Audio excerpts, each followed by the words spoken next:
Imagine uma arma tão temida que definiu uma era do crime e que mais tarde se transformou em um símbolo de liberdade nos campos de batalha. O estampido ritmado de seus disparos ecoou pelos bares clandestinos da Era da Lei Seca e pelas praias das invasões.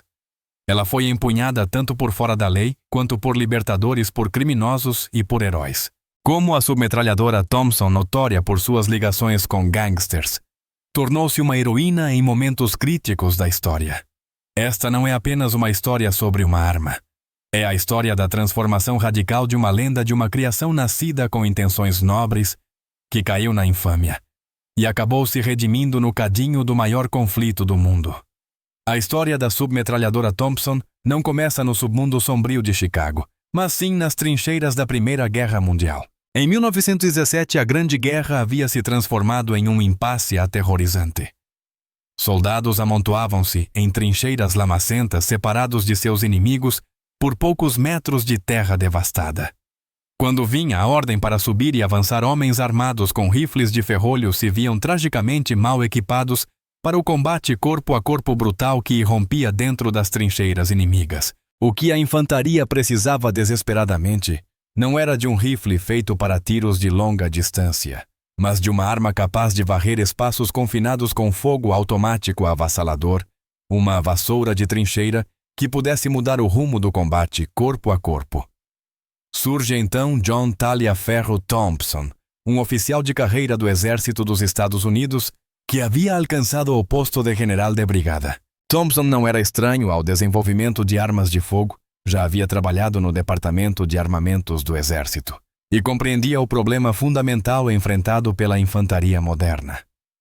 As armas tradicionais deixavam os soldados vulneráveis à nova realidade da guerra industrial. Sua visão era revolucionária para a época: colocar o poder de fogo automático diretamente nas mãos do soldado individual, criando uma arma capaz de disparar munição de pistola a uma cadência antes reservada apenas às metralhadoras operadas por equipes. Em 1915, Thompson descobriu uma patente concedida a John Bell Bliss, comandante da Marinha dos Subus, para um sistema de recuo retardado, baseado no princípio da adesão metálica sob alta pressão. Com apoio financeiro do empresário Thomas Fortune, Ryan Thompson fundou em 1916 a Auto Ordnance Corporation. A missão da empresa era única: desenvolver uma arma automática leve e portátil para o soldado de infantaria moderno. Thompson e sua equipe de engenheiros, incluindo Theodore Eichhoff, Oscar Payne e George Goll, trabalharam incansavelmente em um projeto que chamaram dramaticamente de Annihilator Aniquilador. Movidos pela crença de que sua criação chegaria a tempo de mudar o equilíbrio da guerra a favor dos aliados, o resultado de seus esforços foi uma arma mecanicamente sofisticada. Ela utilizava o sistema de trava Bliss, que teoricamente impedia a culatra de se abrir até que a pressão da câmara caísse a níveis seguros.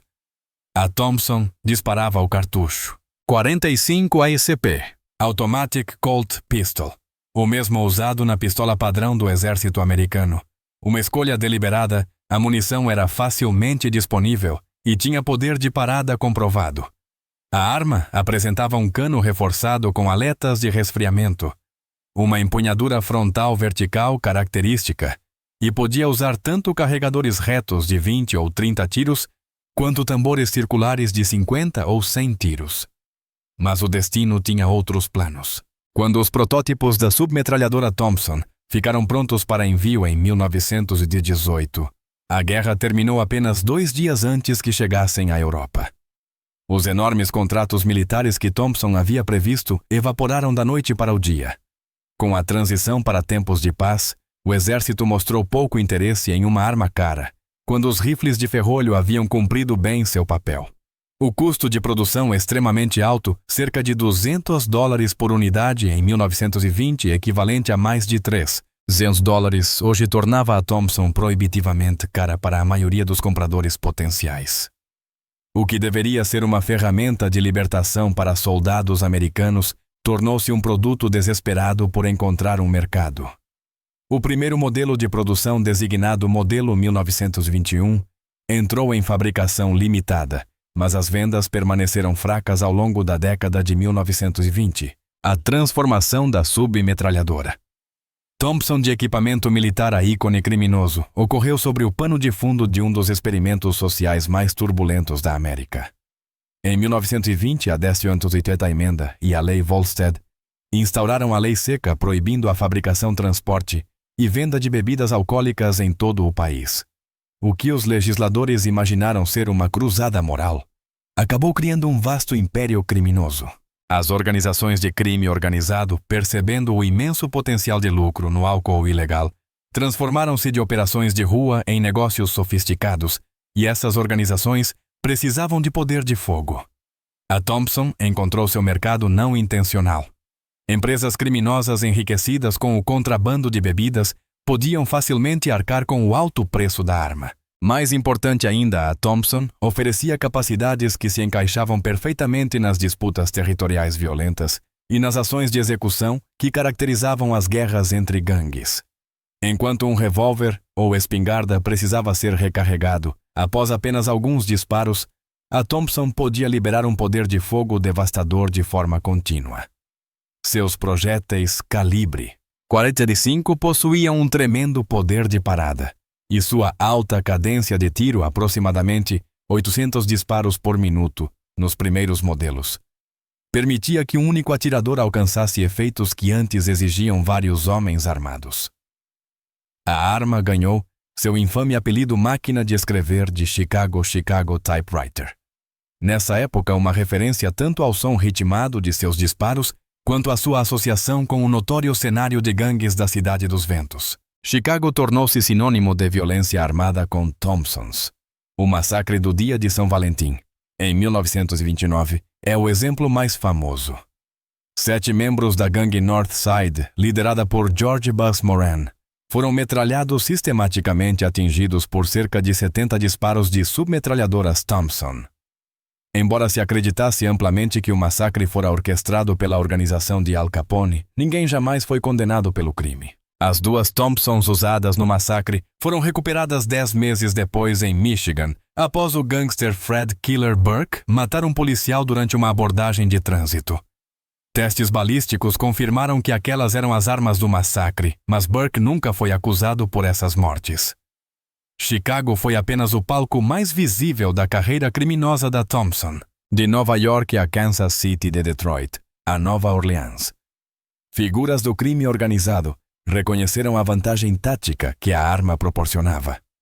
Assaltantes de bancos como John Dillinger empunharam Thompsons em suas campanhas violentas, embora criminosos como Bonnie Parker e Clyde Barrow preferissem o fuzil automático Browning BR que roubaram de depósitos da Guarda Nacional.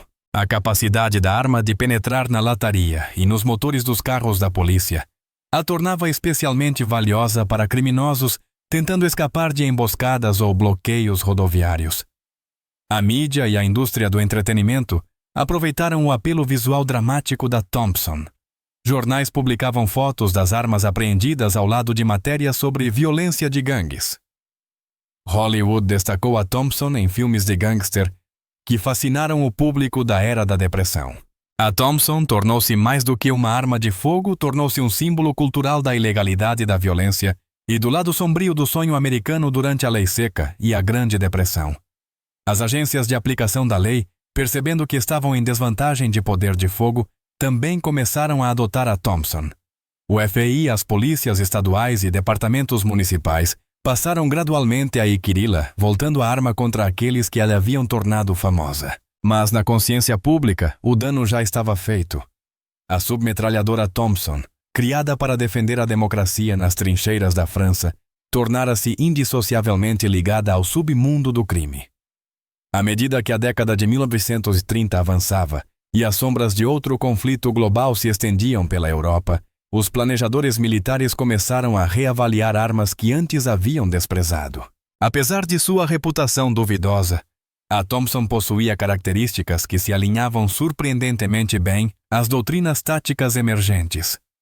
A Guerra Civil Espanhola, que eclodiu em 1936, serviu como campo de testes para armas que mais tarde seriam amplamente utilizadas na Segunda Guerra Mundial.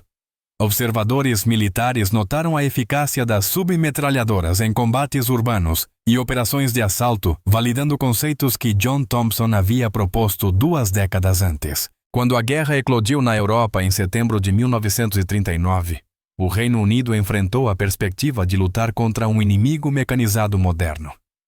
A evacuação de Dunkerque, em maio de 1940, deixou as forças britânicas sem grande parte de seu equipamento pesado.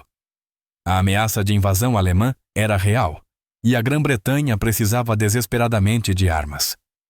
A Thompson, disponível por meio da produção americana, ofereceu uma solução imediata.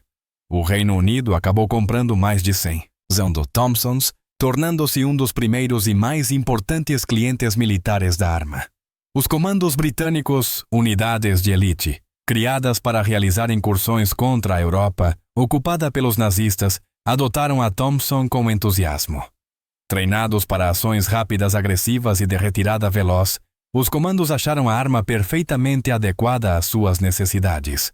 A confiabilidade, o poder de parada e o fogo sustentado da Thompson a tornaram ideal para o combate corpo a corpo, encontrado nas incursões contra instalações alemãs. Essas operações demonstraram a eficácia da arma nas mãos de tropas altamente treinadas. A Thompson tornou-se tão associada aos comandos britânicos que uma das unidades, o número 1 Comando, chegou a incluir a arma em seu brasão de unidade. Quando aviões japoneses atacaram Pearl Harbor em 7 de dezembro de 1941, trazendo os Estados Unidos plenamente para a Segunda Guerra Mundial, a reputação da Thompson iniciou sua transformação final. Mas essa redenção não veio sem complicações. O processo de fabricação complexo e o alto custo dos materiais tornavam a Thompson pouco adequada à produção em massa. Cada arma exigia um extenso trabalho de usinagem de componentes de aço e um ajuste preciso das peças. No momento em que os Estados Unidos precisavam armar milhões de soldados rapidamente, a Thompson representava um grande desafio de produção. O exército americano inicialmente adotou a variante M1928A1, equipada com um compensador Cutts para reduzir a elevação do cano e compatível com carregadores retos e tambores de munição. No entanto, os planejadores militares logo reconheceram a necessidade de simplificação. Engenheiros desenvolveram a variante M1 oficialmente adotada em abril de 1942, que eliminou o compensador Cutts, o complexo sistema de trava Bliss e a capacidade de usar tambores, optando por um funcionamento de recuo simples. A M1A1, introduzida mais tarde em 1942, simplificou ainda mais a produção ao integrar o percussor diretamente na face do ferrolho, eliminando completamente o mecanismo de martelo. Essas mudanças reduziram consideravelmente o tempo e o custo de fabricação. A versão simplificada M1 podia ser produzida por cerca de $43 por unidade, em comparação com mais de $100 do modelo anterior, M1928S1. Apesar dessas melhorias e da introdução da ainda mais barata M3 Grease Gun, em 1943, a Thompson permaneceu em produção durante toda a guerra. Aproximadamente 1,7 milhão de submetralhadoras Thompson foram fabricadas na Segunda Guerra Mundial, das quais cerca de 1,44 milhão eram variantes simplificadas M1 e M1A1. Ao final do conflito, as Thompson superavam em serviço as M3 em quase 3-1.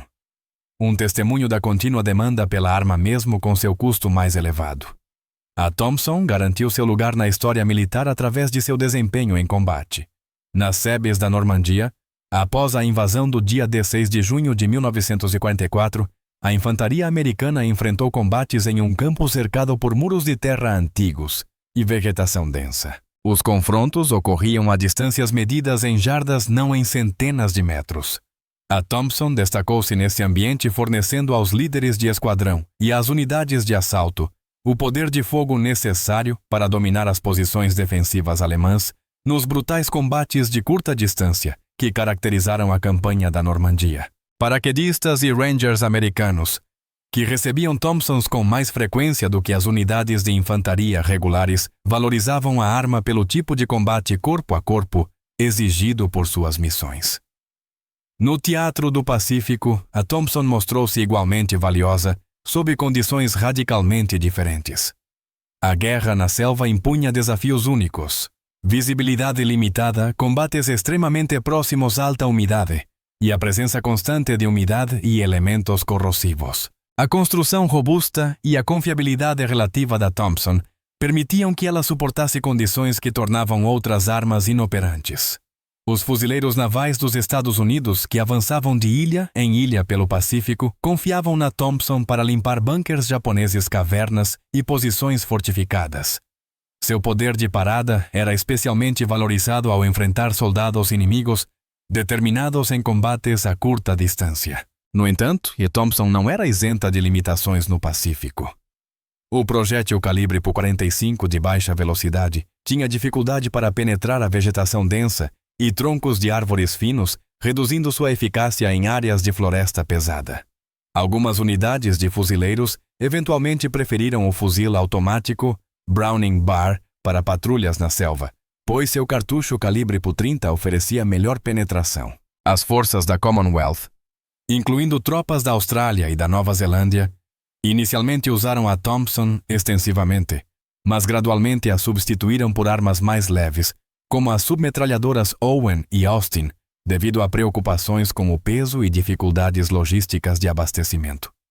As campanhas no norte da África e na Itália demonstraram ainda mais a versatilidade da Thompson. Nos desertos da Líbia e do Egito, a arma mostrou-se razoavelmente confiável, desde que bem mantida apesar da areia e da poeira. Durante a campanha italiana, enquanto as forças aliadas avançavam pela península, através de montanhas e cidades medievais, a Thompson mais uma vez provou seu valor em combates urbanos e em terrenos acidentados. A arma serviu de forma eficaz em paisagens diversas e implacáveis, desde o terreno congelado do norte da Europa até o calor escaldante do norte da África. É crucial compreender que a Thompson militar diferia significativamente das armas da era dos gangsters, que haviam construído sua reputação. As variantes militares eram geralmente equipadas com carregadores retos de 30 tiros, em vez dos tambores volumosos, e pouco confiáveis preferidos por criminosos nos filmes. A doutrina militar enfatizava a disciplina de fogo e a conservação de munição rajadas curtas e controladas, em vez de disparos contínuos. A Thompson militar era uma ferramenta de assalto precisa nas mãos de soldados treinados cuidadosamente e integrada às táticas de esquadrão, e não apenas um instrumento de violência indiscriminada. Soldados armados com os fuzis semiautomáticos M1 Garand frequentemente eram posicionados à frente nas patrulhas, enquanto os homens armados com Thompsons ficavam logo atrás, criando camadas complementares de defesa e ataque. O serviço militar da Thompson não terminou com a rendição do Japão em agosto de 1945. As forças americanas levaram as Thompsons para a Guerra da Coreia, iniciada em junho de 1950, onde a arma mais uma vez demonstrou sua eficácia em combates de curta distância. Embora tenha desempenhado um papel mais limitado do que na Segunda Guerra Mundial, a natureza em mudança dos conflitos, com ênfase em combates a maiores distâncias, reduziu a utilidade tática da Thompson. Em 1957, o Exército dos Estados Unidos declarou oficialmente a Thompson obsoleta, embora um número significativo de unidades tenha permanecido armazenado. Num pós-escrito surpreendente, as submetralhadoras Thompson reapareceram durante o envolvimento americano no Vietnã. No final de 1961, quando o presidente John F. Kennedy aumentou dramaticamente o apoio militar ao Vietnã do Sul, caixas de Thompsons foram enviadas para o Sudeste Asiático. O Exército da República do Vietnã recebeu milhares delas, embora muitos soldados sul-vietnamitas as considerassem pesadas e preferissem outras armas.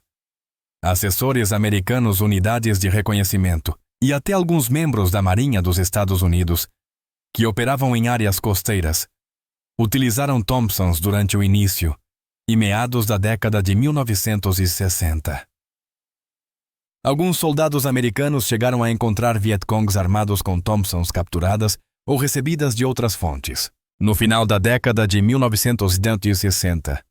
No entanto, Thompson havia praticamente desaparecido das frentes de combate, tornada verdadeiramente obsoleta pela ampla adoção do fuzil M16 com sua capacidade totalmente automática. A influência da Thompson no design de armas de fogo provou ser mais sutil do que direta. Embora tenha demonstrado o valor do poder de fogo automático portátil para a infantaria, sua construção complexa e cara serviu como lição de cautela para os projetistas. As armas que a sucederam, como a M3 Grease Gun, a Uzi israelense e a Sterling britânica, priorizaram simplicidade, facilidade de fabricação e baixo custo. O verdadeiro sucessor do papel tático da Thompson surgiu com a adoção dos fuzis de assalto de cartucho intermediário, capazes de fogo seletivo, que ofereciam poder automático com alcance e precisão superiores aos das submetralhadoras. Mesmo assim, o legado cultural da Thompson perdura de maneiras que seu criador jamais poderia imaginar. Videogames modernos ambientados na Segunda Guerra Mundial apresentam a Thompson de forma proeminente, apresentando sua silhueta distinta a novas gerações. Filmes e séries de televisão retratando tanto a era dos gangsters quanto os campos de batalha da Segunda Guerra garantem que a arma permaneça visualmente familiar ao público em todo o mundo. Museus exibem Thompsons como artefatos tanto da história criminal quanto do valor militar, testemunhos da complexa dupla identidade da arma. Colecionadores valorizam as Thompsons originais, especialmente os primeiros modelos 1921, fabricados pela Colt, que podem alcançar preços entre $25.000 e $45.000, ou mais, dependendo da condição e da procedência. Essa dupla identidade continua sendo a característica mais fascinante da Thompson. Poucas armas carregam um peso simbólico tão contraditório. Por um lado, ela representa um capítulo sombrio da história americana. Uma era em que o crime organizado empunhava poder de fogo de nível militar contra rivais e forças da lei, quando o estampido de uma Tommy Gun sinalizava violência nas ruas das cidades. Por outro lado, simboliza a coragem e o sacrifício dos soldados, que lutaram contra o fascismo na guerra mais devastadora da história, homens que levaram Thompsons para praias hostis e através de campos varridos por balas em nome da liberdade. A jornada da submetralhadora Thompson de necessidade no campo de batalha. A ícone criminoso. E, enfim, a lenda militar ilustra como o significado de uma tecnologia é moldado não apenas pela engenharia, mas pelas mãos que a empunham e pelas causas que ela serve. A visão do general John Thompson de dar poder de fogo direto ao soldado individual acabou por se concretizar. Embora o caminho tenha sido muito mais tortuoso do que ele poderia imaginar. A arma que perdeu a guerra para a qual foi criada em 1918 encontrou redenção na guerra que se seguiu, transformando-se de um símbolo de ilegalidade em um instrumento de libertação. Hoje a Thompson permanece como um lembrete de que as armas, como todas as ferramentas, não possuem caráter moral inerente, elas refletem apenas as intenções e ações daqueles que as utilizam. Das trincheiras que inspiraram sua criação às praias, onde ajudou a garantir a vitória dos bares clandestinos, onde ganhou infâmia aos campos de batalha, onde conquistou respeito à história da Thompson. É, em última análise, uma história humana de inovação, de consequências imprevistas de infâmia e de redenção. A história da Thompson é, em última análise, uma história humana de inovação e consequências imprevistas de infâmia e redenção, e da complexa relação entre tecnologia e sociedade. Ela permanece como uma das armas de fogo mais reconhecíveis da história. Seu perfil distinto, o cano com aletas, a empunhadura frontal vertical. O carregador em tambor evoca instantaneamente uma era em que o destino do mundo estava em jogo. Cada arma, cada soldado, cada escolha teve importância de formas que ecoariam por gerações. A submetralhadora Thompson, antes odiada como a máquina de escrever de Chicago, tornou-se e continua sendo um símbolo da força industrial e da determinação militar americana, consolidando para sempre seu lugar tanto como lição de advertência, quanto como lenda da guerra do século XX. Se você gostou desta viagem pela história militar, inscreva-se para mais histórias sobre armas lendárias e esquecidas. Conte-nos nos comentários qual arma você gostaria de ver no próximo episódio. Sua sugestão pode inspirar nossa próxima história.